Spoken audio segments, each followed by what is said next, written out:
Hey guys, Sherm here, and today I'm going to be testing the Naran Hyper Coupe at Golden Max in Asphalt 9 multiplayer. Please consider subscribing if you have not already, and be sure to check out my F.O.O.L Clips channel, as well as my Purple Team Discord. You'll find the links to those in the description, and I hope you enjoy these races. The Naran is one of those weird mid-S-class cars where you're not really sure what its purpose is. It was added as a Legend Pass exclusive special event car last update, and because of that, and due to the fact that it isn't really all that useful for much of anything, I don't feel like a whole lot of people actually went for it.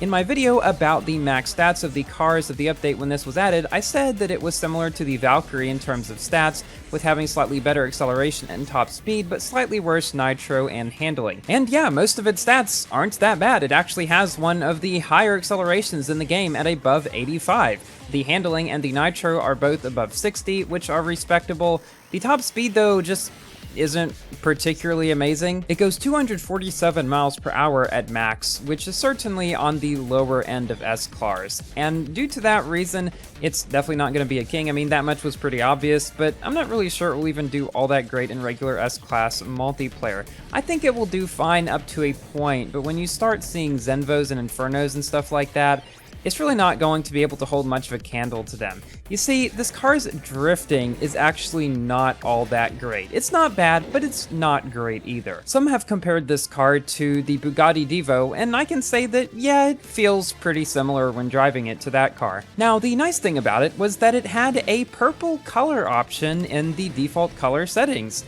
As you can see that I'm using right now, or maybe you can't see it, the purple is kind of understated, but hopefully you could see in the intro.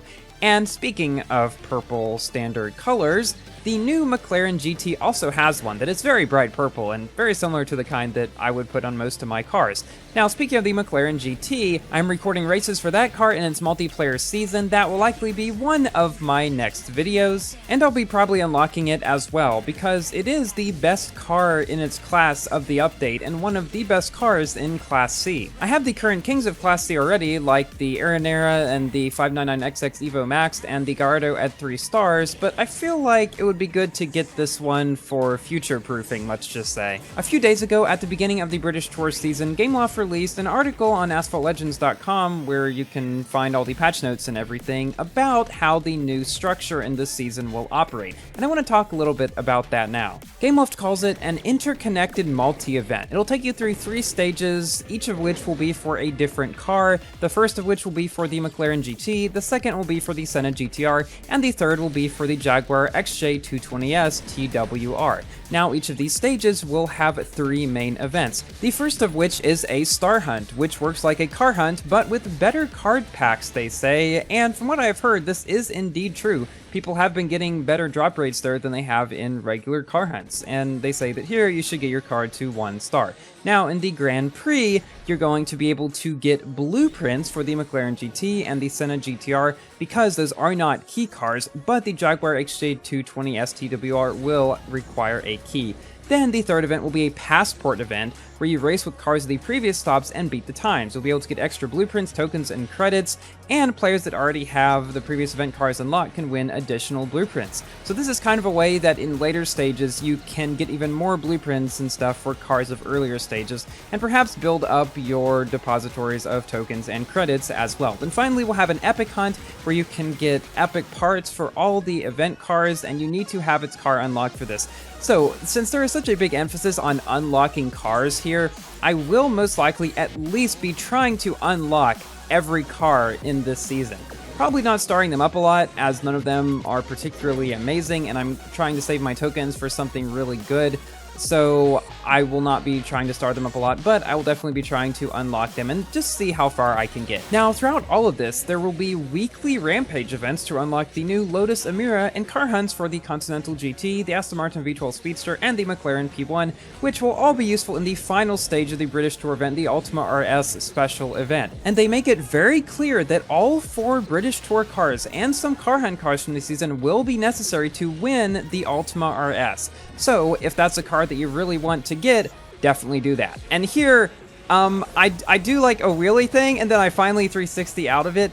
Yeah, that almost cost me the race right there, I think. If I had not 360'd, I probably would have just flipped over on my top at some point. I don't even know. This race was kinda crazy in some parts. But not as crazy as just how many new cars are required to get a car that isn't even all that great. The Ultima RS is nowhere near a king of S-Class, and honestly, I really don't think it's worth trying to get all the other cars just to unlock it. That thing is really not going to be useful much of anywhere, except for possibly multiplayer. You know how the Zenvo TS1 is pretty good in multiplayer overall? I mean, very competitive in Legend League, except for against Yeskos and stuff. Yeah, that's pretty much what the Ultima is going to be like. Its stats are almost identical to those of the Zenvo, but with higher handling stat, so theoretically it should be better at drifting and not lose as much speed there. So yeah, definitely a multiplayer car, not an event one, and I would honestly recommend just playing a lot of multiplayer and getting the Zenvo that way when it comes, like, every other season, I think it is. The Finder and the Zenvo tend to go back and forth there a lot, but yeah, that's just a much easier way to get a 99% probably as good of car, and you don't have to go through all the stress of the season in order to get it. You just have to play multiplayer a lot and get pretty high in it. So that's kind of my recommendation. If you have a ton of time and tokens to spend in this event, it might be fun for you to just try to go for everything, because that's what you're going to need in order to get the Ultima RS. But if you don't, then you miss a car or something, don't feel bad about it. I also wouldn't recommend spending real money on this really either, because you can get a car that's nearly as good in multiplayer in the Zenvo. So that's probably what I would recommend for most people. The McLaren GT event will be played on tracks in Europe or Middle East and North Africa, MENA for short, I guess. The Senna GTR will be played on Asia tracks, and the XJ220S are going to be played on America tracks. So like, not the United States of America, but like in the Americas. So Buenos Aires, I assume, would be included in that since it's in South America. And at the end they say, what do you think about this new season structure? This makes me think that they're going to keep doing it unless people complain too much about it. Now, I say that we give it a shot and just see how it is. Don't complain about it too early or anything, because the thing is, even though, yeah, it might be very difficult to unlock the top car of the event, it might actually be easier to unlock some of the earlier cars in the event. So I would just sit tight and wait and see, and after this season is over in a couple months, then we can really give good feedback about it. I wouldn't jump the gun on that one too much. So guys, now it's time for my general review about this car. The Naran is a decidedly middling S-Class car with decent stats all around, somewhat mediocre top speed for its class. The acceleration is definitely its strong point. Drifting is kind of okay, the nitro efficiency is fairly long, it's just not all that useful, so don't feel bad if you didn't get it, but I did have a pretty good time driving it in this multiplayer season. Thank you all so much for watching, please like the video if you have enjoyed, and consider subscribing for more Asphalt, Forza, Minecraft, and other games content, and I will see you in my next video. Goodbye!